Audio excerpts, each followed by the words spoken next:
Welcome to Building Better Businesses, an ABA podcast. Learn firsthand from business owners who built successful ABA businesses. Utilize proven techniques and strategies to help your practice thrive. This is Building Better Businesses, an ABA podcast with Jonathan Mueller.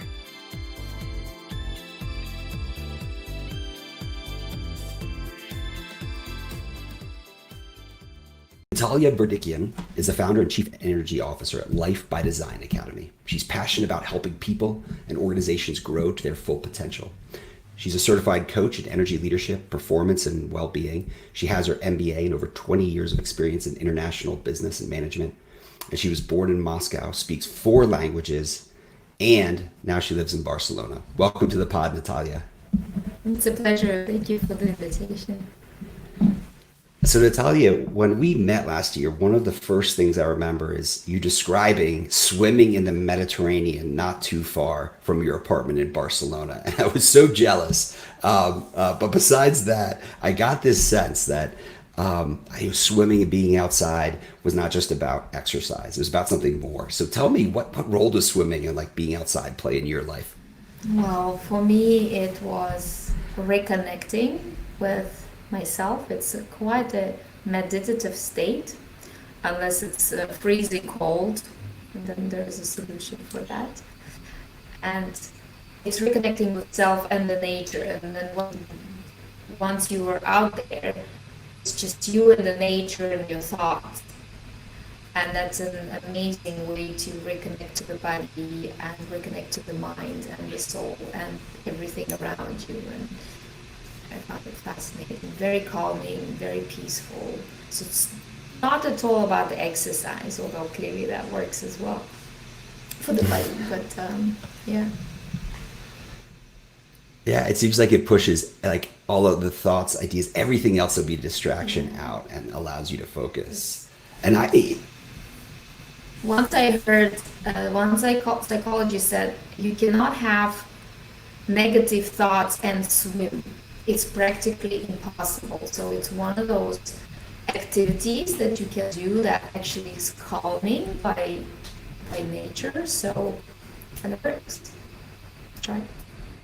I love it. I'm a huge fan of swimming. In fact, 10 years ago when I first got my back injury, the only exercise I could do was swimming. So when I talked to you about being in the Mediterranean, it brought me back to this really peaceful state. So it's so true.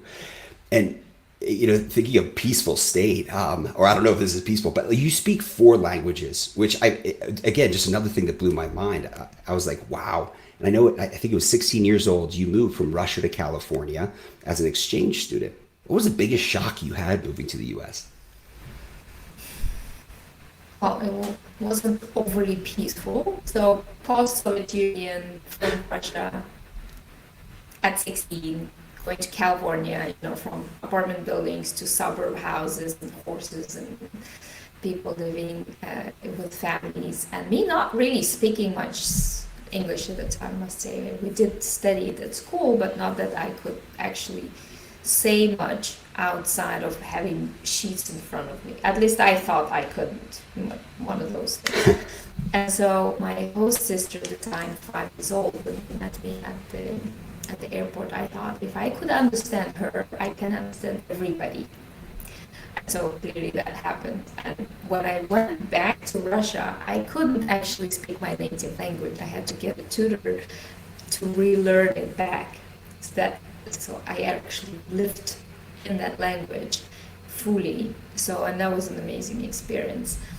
But everything that's connected to change, outside of your comfort zone, the way you live, the way you eat, the way you communicate, everything needs to be adapted both ways, actually. So, and since 16, because I was exposed to change so young and to that big extent, change became a native thing for me. And I would say challenges and difficulties and getting out of the comfort zone. So that, I suppose, that what builds resilience. A lot of people talk about resilience those days, but if you want to build resilience, or if you want your kids to have resilience, send them to another country. Just make sure he stays with a good family, or she, And that's a beautiful experience, life-changing, transformation.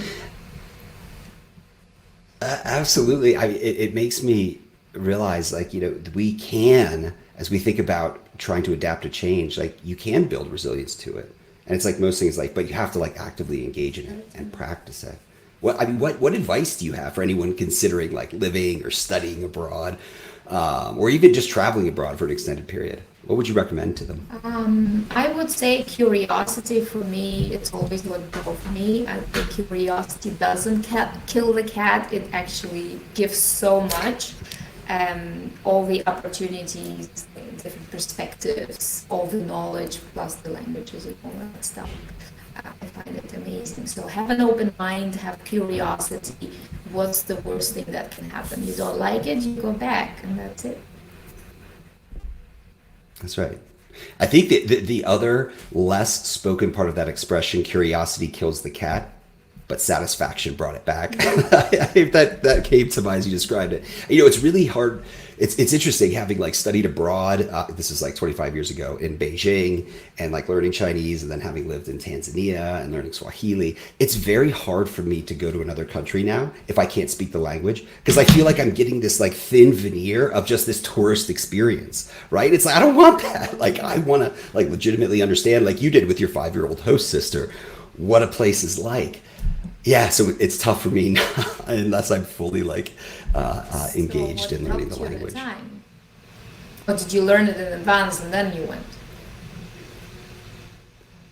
What I learned in advance each time, and any other time I've traveled, I think, is that I knew way, way less than I thought I did going in. As much as I would read books and study up and otherwise, I didn't know until I actually got there. And the only way, once I got to a place, the only way I truly connected is by like living with people. And Tanzania is a great example. As I lived with a host family, they had 4 kids.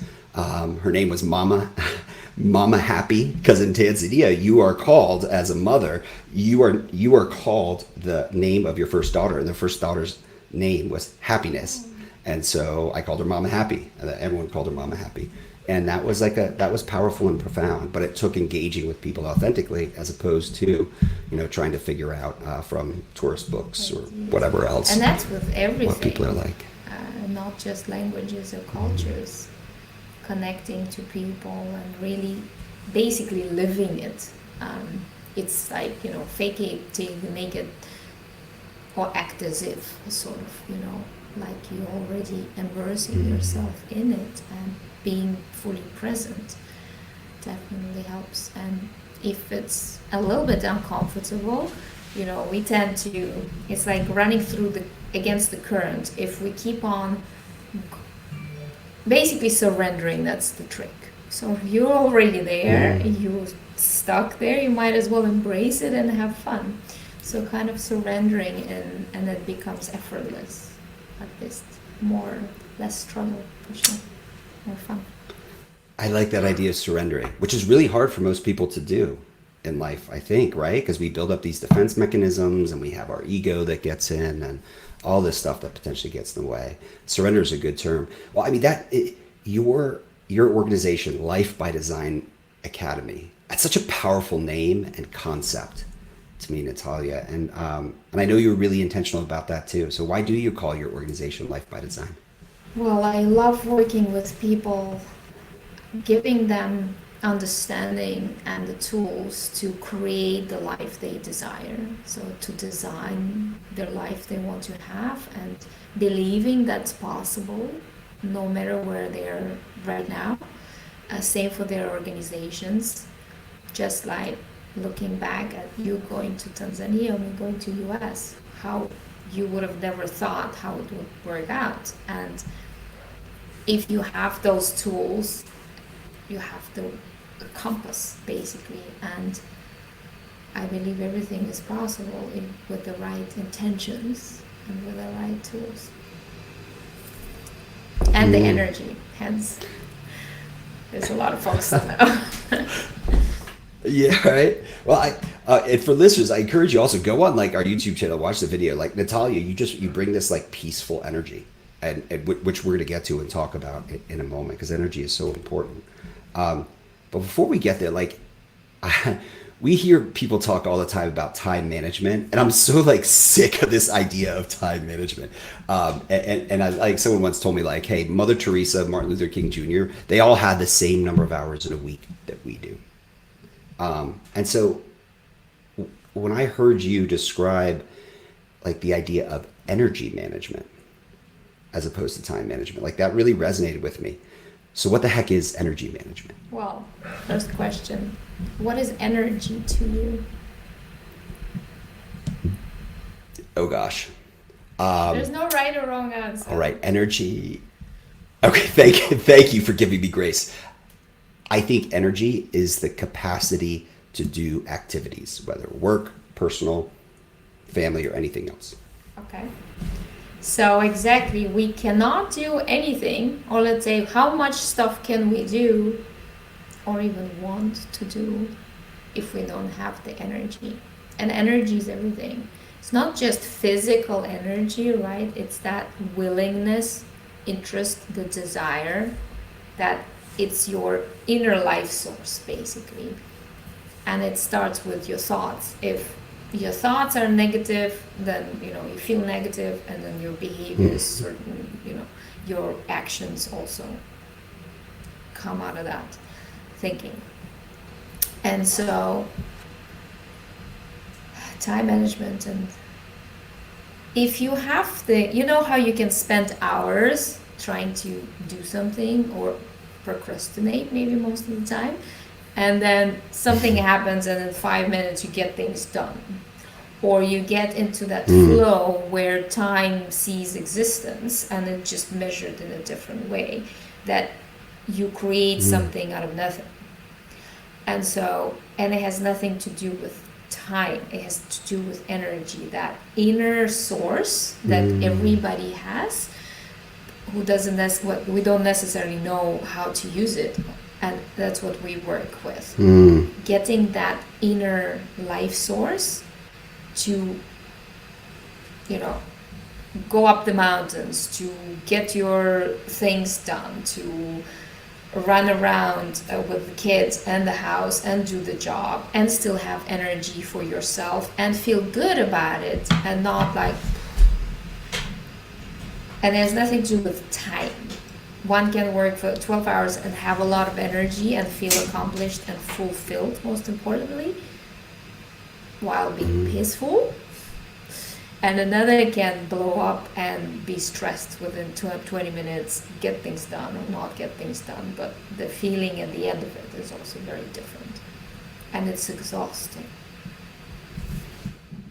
So if you can manage your time, I think you helped me. Manage your energy, you can better manage your time, if we want to still be within that space of time management. Yeah, well, I think you actually, this is enlightening. You just sparked for me, like, this realization that, and why I hate the term time management, we're not in control of time. Time ticks by whether we like it or not, right? But what are we in control of? Our priorities, and really importantly, our energy. And that's profound. And so, I think this comes this question. Our listeners are business owners, right, and leaders in the autism services field, and they are literally dedicating their entire lives to serving others, and they're just putting themselves out there. And so you talk about using, positive and great, outstanding energy, but it means they're not frequently able to put self-care first.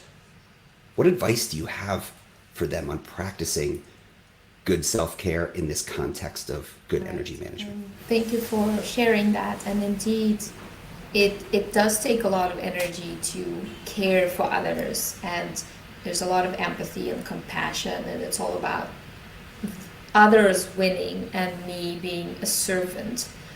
And clearly I do have the pleasure and a full sense of fulfillment from it, but it can be exhausting.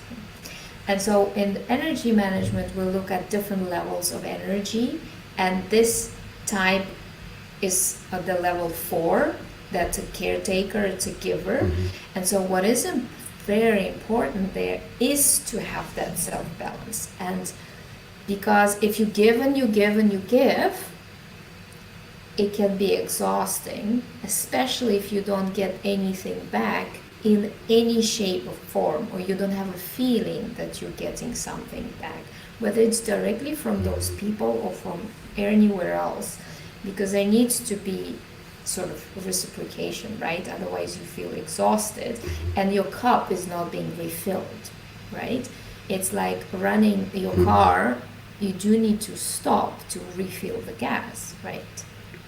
Or change the oil. Otherwise it simply cannot continue running. And so it's the same with energy. If you don't have the self-care and the self-love and self-compassion, which is primary to make sure that you continue having that ability, capability, that energy to keep on giving and supporting, etc. And also creating healthy boundaries is very important.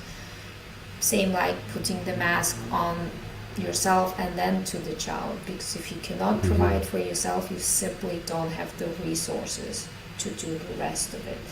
And what's worse, or what is a fact actually, because it's physics and it creates those hormones, you know, when you're under stress, it creates those hormones being created that are draining your physical and mental state. So it can lead to burnouts and depressions and health issues. Hence, it's very important to keep it balanced for yourself and not feel like, well, you know, you're doing all that great stuff, you know, which is remarkable, and you feel good about it and maybe deserve a medal and whatnot, but if you don't get to the finish, it's not about the medal anymore. And one needs to be supported within that. So sleep, good nutrition, as I work a lot with the people that are in the nonprofit industries. They work a lot and they give a lot and they don't sleep enough, they don't have enough exercise or nutrition, and it takes from the body. And so then the body collapses and they wonder, okay, well, now I go to the doctor, but it's a little bit too late. You can actually foresee it before. And it's not selfish. It's actually the opposite, because then you can give more and you don't feel overwhelmed or frustration, because, you know, if you don't get something back, you also can get frustrated because it's, you know, not nice, and it's understandable. So self-care and self-love. I like that. There's it's interesting that everything can come back to some of those basics of sleep, good nutrition, right? Which I think is the same thing that promotes a good immune system, for example. So I think if I'm hearing you right, start with those basics. That's good for everything you do in life, including for self-care, or maybe I should say that's critically important to allowing self-care. And then carve time out. We started with the swimming. For me, that is exactly that. I do yoga every day now. Well, the swimming, normally I did the yoga in the morning at the beach, because I live 200 meters from here, from the beach. And then I do the swimming. And the swimming was more a meditative state for me. Now it's just yoga, but I make sure that I do it every day, preferably in the morning. And I know what my routine, how it works for me. So whatever that is for any one of you, it's important to choose that. And maybe you don't have to spend an hour doing sport and stuff. Maybe it can be 5, 10, 15 minutes, whether it's yoga, meditation, sit-ups, just sitting and connecting with yourself. It doesn't matter, but that is essential. Whatever you choose. I'm with you. When I get up in the morning, usually if it's before the sunrise, when I feel best, I'm up before the sunrise. I do about 20 minutes of meditation. And I don't know, there's something that sets the rest of the day right. In addition to the other self-care practice I have to do. So I'm with you on that. Sunrise is also healing. It's amazing, gives a lot of energy, and it's on the chemical level as well. So if you can catch sunrise or sunset, this is the best time for connecting with the sun and the healthy time of the day. Nice. You know what I learned 20 years ago, and this is when I spent 6 months outside. I was through hiking the Appalachian Trail, and I'd always loved sunsets. I mean, sunsets are beautiful, right? And they're also at a time of day when generally most people are awake or going to see them. But I learned then in those 6 months that the most powerful times of day were sunrise, because no one else is. Many fewer people get to experience that. And there was something, and I don't know if it was that or if it was something else or like what you described, but there's something profound about seeing the sun. I know it's magic, and that's why for me, for instance, when I was in the water, and you're in the water, and the sun slowly goes up above the horizon, it's literally, I mean, it's magic. For me, it's like wow, and every time I mean, undescribable. It's amazing. You know, worth so much of getting up earlier, depending on the time of the year, since it shifts. Right. Wow. And again, I come back to being jelly that you would get to see sunrise over the Mediterranean. That's very few people get a chance to see that.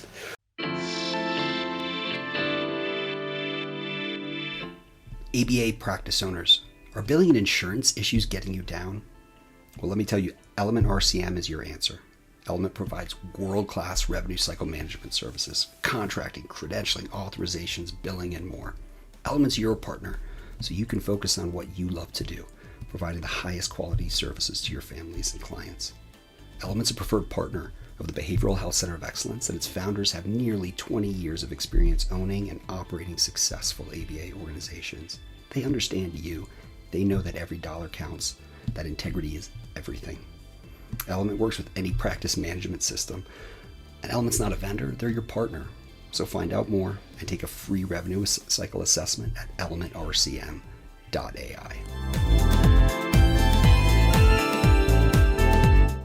Well, I want to read a quote, Natalya, from John Quincy Adams. If your actions inspire others to dream more, learn more, do more, and become more, you are a leader.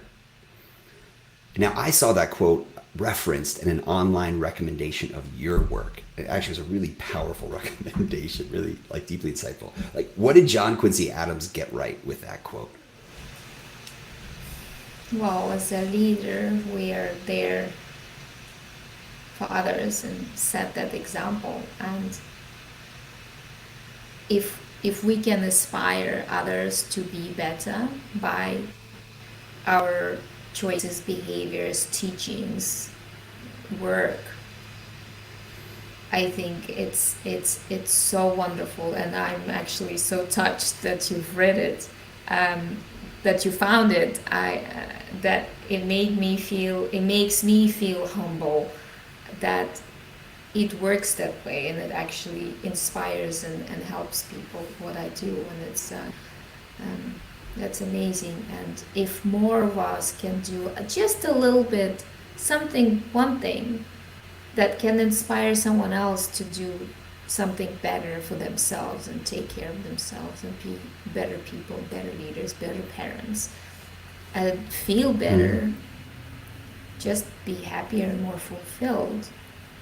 That's the power that everyone has. That is power. You know what I heard as you're describing that? Like I heard once, like, the unrealized power, which is maybe sort of like the difference between potential and kinetic energy. I'm not sure, but the unrealized power we have. And here was the analogy. So this is kind of crazy. Bear with me. So imagine like there was this like meteor that's hurling toward Earth, right? And instead of having to call up Bruce Willis and go blow up this meteor, right, because it's about to hit us, imagine that we actually saw it so far out that with literally like the equivalent force of like a feather, we could push it ever so slightly and it would miss Earth so far away. Like this is the power that we have if we like intervene at the right time. And that, as you're describing this, like, and the importance of paying it forward and that power we do have to affect others, that's what it calls to mind. Yeah, and everyone has it, just differently. Everybody can do something special. Everybody is unique, and if they manage their energy and that inner resource, they have unlimited amount of potential and power, and that's amazing. It's within us. So we are here to use it however we want. So that's why I love giving the tools to support people in that journey. Wow. Almost calls to mind this idea like, are we the only thing that's really getting in our own way from realizing our full potential, which is maybe a whole other topic. It could be. I'm sure there's all kind of external blocks as well, but most of it are internal. And we have the power within, and it's huge. Well, and Natalia, there's so many. There's like 1,000,001 leadership coaches out there, but what you do really is different. There was another glowing online recommendation I saw of your work, and I saw you were described as, quote, more of a guide than a coach. What does that mean, to be a guide more than a coach? A guide is someone that I feel is someone that can support you on your journey, and depending where you are, provide you the tools, the understanding, sometimes the distance, the resources, and it can be seamless as well, just like the leader within the organization, as we all know. Like if people believe they have done it and it's a good leader, more likely it would be the leader and it's done seamlessly, so it's empowering rather than for them. And with energy, you're saying the difference as well. I work with people, energy, their potential, and it's really going to the core of who we are. And then with the why and the what and the how of Simon Sinek. But the who is the profoundness that we have to work with. What is really at the core of your thoughts and emotions and actions? Because we can build whichever strategies with coaches and consultants, but if your core energy is not in there, you're more likely not get there. Or if you do get there, whatever that goal and objective was that you put on paper, you might not have that sense of fulfillment, satisfaction, and happiness than what it's all for. And that's what we want to make sure, that it is fundamentally from the core the right direction, and make sure we guide you there. And if we need to deviate and change the direction, that it's more aligned with you, then that's the important part of it as well. So you like to start with the who. Start with the who. Is that Yeah. interesting? What's the first question you ask your clients when you engage with them? The first question, that really depends on the client. If I start out of the blue, normally they come to me with a request, with a need, or with a challenge. If it's sort of not clear yet, because a lot of it people want to change, or they know there's more out there and there's a different way of managing themselves and their businesses, but they just don't know how and where, what exactly. The one I like, and I'm gonna ask it to you, what are you, if I was a genie, you found a genie in the bottle in the desert or wherever, and I give you 3 wishes, what would they be? If you had no fears and you can think big all you want, just don't ask for 2 more wishes or 3 more wishes. Okay. I was going to say, because I think I read a kid's book when I was young that said, wish that all the rest of your wishes would come true. But okay, that's not fair. So what are my 3 wishes?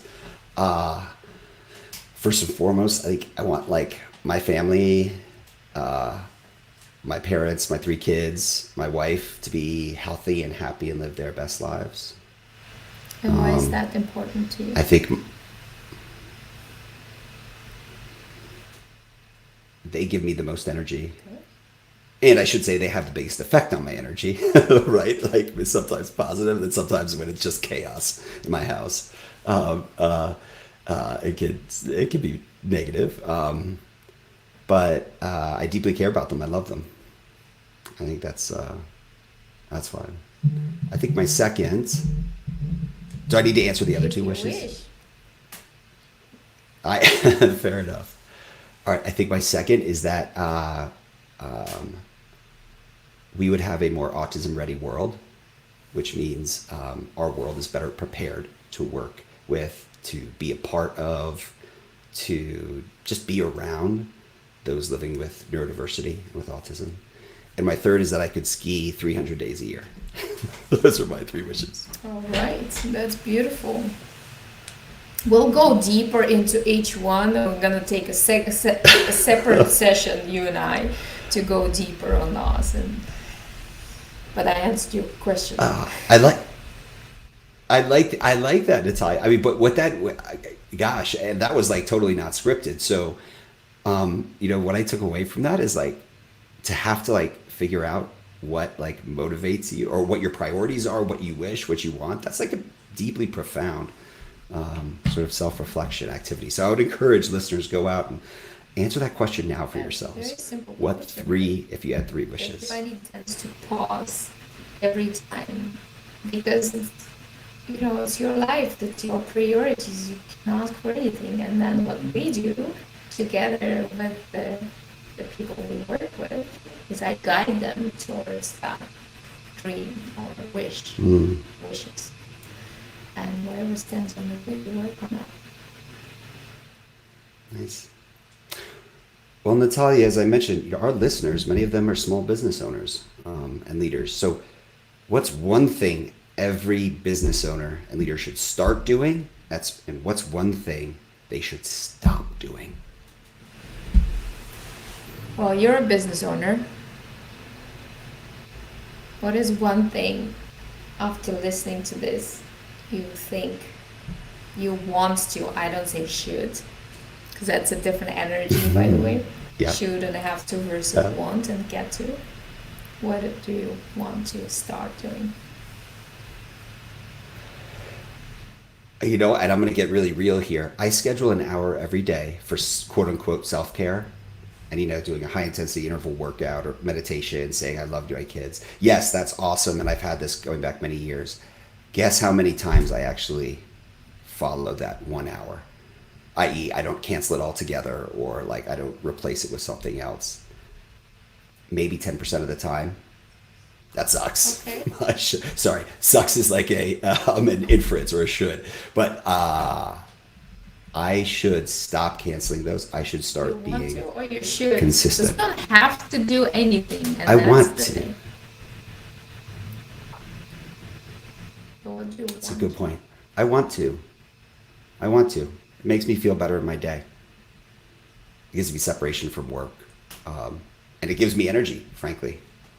Yeah, and remember that what we started at the beginning, that is fundamental and core and not selfish at all.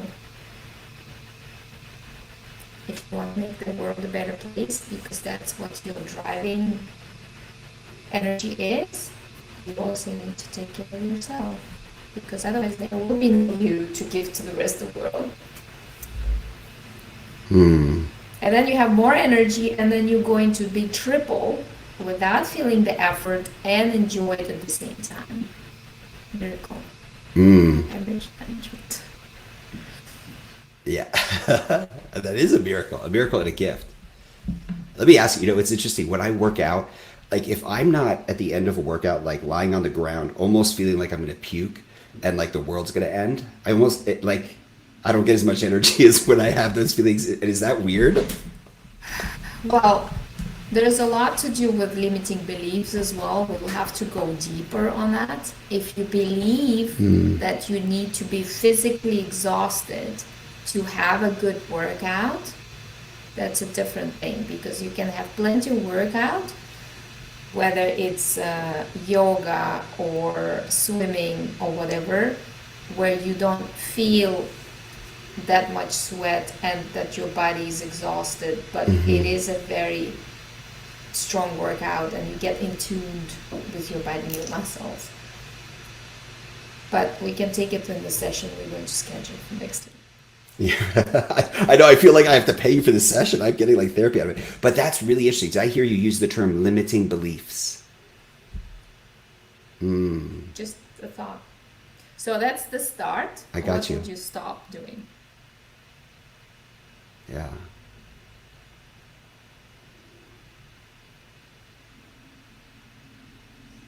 I would stop trying to spend time working in my head while I'm physically present with my kids. I don't think I'm always good about that. And so when I'm in work or I'm having a conversation like now, I'm like fully immersed and present. But sometimes I'm like just, how we're spinning cycles and thinking through what happened today or planning for what happened tomorrow. And that takes me away from being fully present when I'm with my family. That sucks. That doesn't make me Because feel you good. said your family and your kids give you energy most of the time. So maybe you can write down whatever worries you before and then go in. Coach never gives advice here.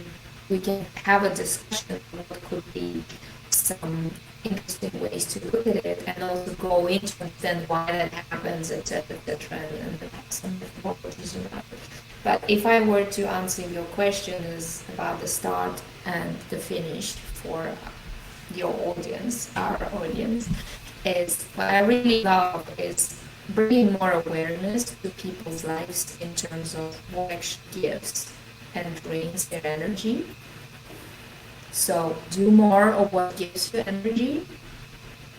You can become also more aware of that is. The more awareness you have in general, the more consciousness you have, the more choice you get and understand also the other side of it, meaning, and that what you can stop is doing things that drain your energy, because I'm sure you recognize what drains your energy, what deprives from that you from that, and with that conversation with yourself, also see what are you tolerating that actually is not serving you.